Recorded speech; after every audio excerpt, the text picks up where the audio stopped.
ಪಾಕಿಸ್ತಾನ ಮತ್ತು ಅಫ್ಘಾನಿಸ್ತಾನಗಳ ನಡುವಿನ ಘರ್ಷಣೆ ತೀವ್ರಗೊಂಡಿದೆ. ಮುಕ್ತ ಯುದ್ಧವನ್ನು ಆರಂಭಿಸಿದ್ದೇವೆ ಎಂದು ಪಾಕಿಸ್ತಾನ ಈಗಾಗಲೇ ಘೋಷಿಸಿದೆ.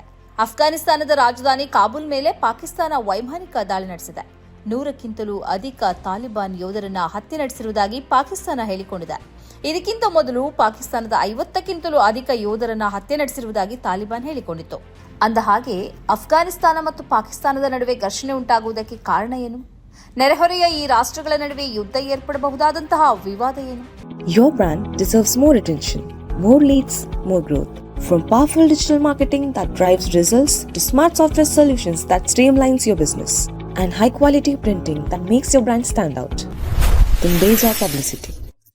ತಹರೀಕೆ ತಾಲಿಬಾನ್ ಪಾಕಿಸ್ತಾನ್ ಅಥವಾ ಟಿಟಿಪಿ ಎಂಬ ಸಂಘಟನೆಯು ಪಾಕಿಸ್ತಾನದ ಮೇಲೆ ಆಗಾಗ ಭಯೋತ್ಪಾದಕ ದಾಳಿಯನ್ನು ನಡೆಸುತ್ತಿರುವುದನ್ನೇ ಪಾಕಿಸ್ತಾನ ಈ ದಾಳಿಗೆ ಕಾರಣ ಅಂತ ಹೇಳ್ತಾ ಇದೆ. ಇದನ್ನ ಪಾಕಿಸ್ತಾನ್ ತಾಲಿಬಾನ್ ಎಂದು ಹೇಳಲಾಗ್ತಿದೆ. ಇದಕ್ಕೆ ಅಫ್ಘಾನಿಸ್ತಾನದ ತಾಲಿಬಾನ್ ಸರ್ಕಾರ ಬೆಂಬಲ ನೀಡುತ್ತಿದೆ ಎಂಬುದು ಪಾಕಿಸ್ತಾನದ ಆರೋಪ. ಇದು ಅಫ್ಘಾನಿಸ್ತಾನದಿಂದಲೇ ಕಾರ್ಯಾಚರಿಸುತ್ತಿದೆ ಎಂದು ಪಾಕಿಸ್ತಾನ ಆರೋಪಿಸುತ್ತಿದೆ.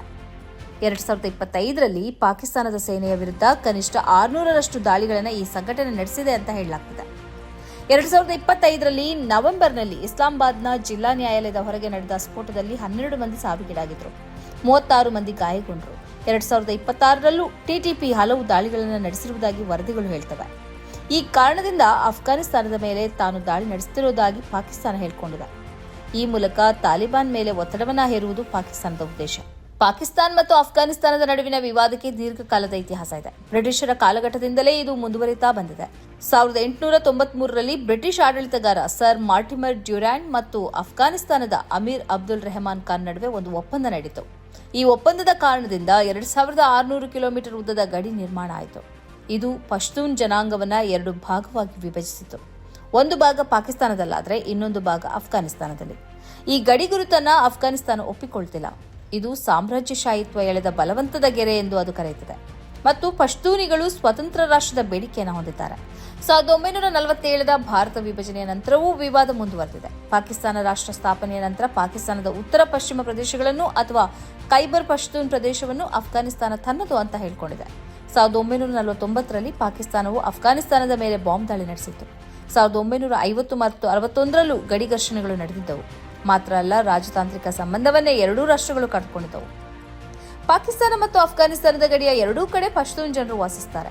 ಅಫ್ಘಾನಿಸ್ತಾನದ ತಾಲಿಬಾನ್ ಮತ್ತು ಟಿಟಿಪಿ ಎರಡೂ ಪಶ್ತೂನ್ ಜನಾಂಗವಾಗಿದ್ದು ಇವುಗಳ ನಡುವೆ ಸೈದ್ಧಾಂತಿಕ ಮತ್ತು ಸಾಂಸ್ಕೃತಿಕ ಸಂಬಂಧಗಳಿವೆ.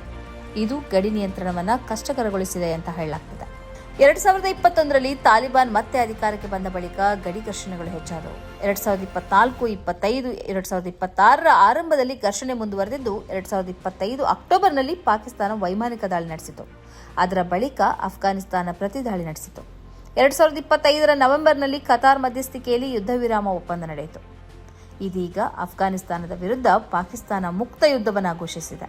ಇದರಿಂದಾಗಿ ಎರಡೂ ಕಡೆ ಉದ್ವಿಗ್ನ ಸ್ಥಿತಿ ನಿರ್ಮಾಣವಾಗಿದೆ. ಮತ್ತೊಮ್ಮೆ ಕತಾರ್ ಮಧ್ಯಪ್ರವೇಶಿಸಿ ಈ ಯುದ್ಧವನ್ನು ಕೊನೆಗೊಳಿಸುತ್ತದಾ ಅಥವಾ ಹೋರಾಟಕ್ಕೆ ಪ್ರಸಿದ್ಧವಾಗಿರುವ ತಾಲಿಬಾನ್ ಹೋರಾಟವನ್ನೇ ಅಂತಿಮ ಆಯ್ಕೆಯಾಗಿ ಸ್ವೀಕರಿಸಿಕೊಳ್ತದಾ ನೋಡಬೇಕು. ಸದಾ ಅರಾಜಕ ಸ್ಥಿತಿಯಲ್ಲಿರುವ ಮತ್ತು ಆರ್ಥಿಕವಾಗಿ ಕುಸಿದು ಹೋಗಿರುವ ಪಾಕಿಸ್ತಾನ ಯುದ್ಧವನ್ನು ತಾಳಿಕೊಳ್ಳುವ ಸಾಮರ್ಥ್ಯವನ್ನು ಹೊಂದಿದೆಯಾ ಎಂಬುದನ್ನು ಕಾಲವೇ ಹೇಳಲಿದೆ. ಈ ಕಾರ್ಯಕ್ರಮದ ಪ್ರಾಯೋಜಕರು Gadiyar group of companies, specialised in piling and shoring, engineering consultancy, firefighting, steel structures, real estate. Office, SIT Tower, Silicon Oasis, Dubai, UAE. ಸ್ನೇಹಿತರೆ, ನಿಮ್ಮ ಅದ್ಭುತ ಬೆಂಬಲದಿಂದ ಸನ್ಮಾರ್ಗ ನ್ಯೂಸ್ ಚಾನೆಲ್ ಈಗ 2 ಲಕ್ಷ ಸಬ್ಸ್ಕ್ರೈಬರ್ಗಳನ್ನು ದಾಟಿದೆ. ಇದು ನಮ್ಮ ಯಶಸ್ಸಲ್ಲ, ಇದು ನಿಮ್ಮ ಯಶಸ್ಸು. ನಮ್ಮ ಮುಂದಿನ ಗುರಿ 4 ಲಕ್ಷ. ಇದು ಕಷ್ಟವಲ್ಲ.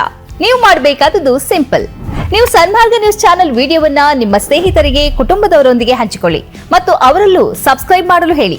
ನೀವು ಶಕ್ತಿಯನ್ನು ಕೊಡಿ, ನಾವು ನಿಖರ ಸುದ್ದಿ ಕೊಡ್ತೇವೆ. ಧನ್ಯವಾದಗಳು.